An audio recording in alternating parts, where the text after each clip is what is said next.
puisqu'à ce moment-là il venait juste de se faire remarquer, il n'était pas encore affecté à la section des tireurs d'élite, qu'il avait déjà un fusil avec le levier d'armement coudé. Alors que dans le film, juste avant, on le voit avec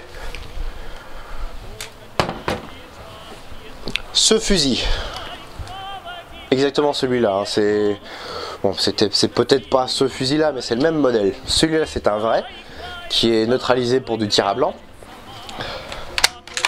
comme on peut le voir ici. Sauf que quand on peut voir un petit truc qui est quand même remarquable, c'est que quand vous regardez de près le fusil, regardez à ce niveau-là dans le film, on peut le voir ici, une fois encore, on a une forme octogonale, alors que sur la version normale du 91-30, cette forme est ronde. En fin de compte, il s'agit d'un gros bricolage entre une version 1891 tout court, donc qui est légèrement plus longue, et une version 1891-30 qui est raccourcie, qui a la même culasse, mais en plus, petit indice, mais bon ça c'est trop facile, la date que j'ai ici c'est 1922, donc tout s'explique. On a le bout du canon et le bois d'un 91-30, mais le bloc de la chambre est un 91 tout court. Donc celui-là de fusil m'a coûté 200 € chez un armurier français. Après il tire il tire à blanc, mais pas très pratique on va dire, parce qu'il faut décaler le garde-main supérieur pour pouvoir dégager au moins un trou et demi, parce qu'on a 6 trous ici, et de tirer avec le garde-main, bah il va exploser. Donc c'est marqué sur la facture, il ne faut pas tirer avec le garde-main, c'est pas très pratique, mais le canon en lui-même est bouché et ne peut pas être débouché comme ça facilement. Et le dernier fusil dont je vais vous parler, il fait la transition entre Zeta Lab, qui a définitivement arrêté, qui a été racheté par Ares, qui a refourgué les plans à SNT, et qui a donc repris la fabrication de ce fusil.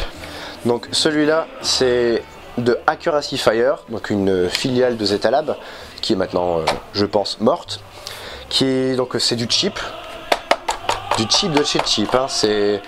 Le fusil fait 2 kg à peine. La crosse est en plastique comme vous pouvez le voir. Il y a une version en bois, mais elle n'est pas restée très longtemps en ligne. En même temps celle-là non plus. Le repreneur de cette réplique en version bois, c'est SNT.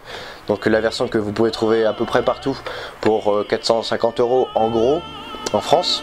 Et bien c'est cette version-là qui a été légèrement rebidouillée. Alors cette réplique, elle a quand même quelques avantages, c'est que niveau prix, elle coûte vraiment pas grand chose. Je l'ai vendu pour 140 € avec les frais de port. Comparé aux autres où c'est 400 € pièce minimum, bah c'est sûr ça change. Mais bon après on comprend pourquoi elle ne coûte pas si cher que ça. Une culasse en alu qui est quand même assez... elle est jolie, mais niveau qualité c'est assez moyen. Là c'est du métal, je sais même pas si c'est du Zamac, mais en tout cas c'est quand même super léger. Bon, une hausse qui est quand même sympathique, réaliste. Le bois en lui-même, l'imitation du bois, la couleur est quand même bien faite, il faut l'avouer. Même si au toucher, bah c'est pas du bois quoi. Après cette réplique là je ne l'ai absolument pas retouchée, je n'ai quasiment pas tiré avec, elle est presque comme neuve. Je l'ai acheté uniquement pour test. Donc le canon externe est en plastique, ça c'est en métal. On a des petites strayures sur le canon externe, c'est pas mal. On a des bouts qui se barrent, ça c'est à coller. Pour démonter, c'est quand même beaucoup plus simple que pour les versions bois. On a juste à dévisser ici et ici, on enlève tout ça. Puis après on dévisse les vis là, là, là et là. Et puis c'est bon, vous pouvez accéder à l'interne. Après, à l'intérieur, on a un truc en plus par rapport aux autres. Déjà, vous pouvez voir, c'est différent. On a un petit ressort. Et puis, on a un système de chargement que SNT ne s'est pas gêné de reprendre. Voilà, on molette à fond, on met les billes dans le petit trou, on referme, et voilà, votre fusil est chargé. Au niveau de la contenance, on est à 16 billes, et il peut y avoir 3 billes qui ne partiront pas. Donc cette fois il va falloir faire 3 fois ça pour pouvoir faire partir toutes les billes qui sont dans le petit magasin. Après pour la précision elle est franchement moyenne, ça il faut l'avouer. Après il faut rajouter un petit élastique au bout. Moi je l'ai fait pour celui-là, une fois encore pour que le canon interne ne se balade pas dans le canon externe. Et puis au niveau de la puissance on est à 336 fps, donc ce qui est quand même assez respectable. Et puis pour la portée on est entre 40 et 50 mètres.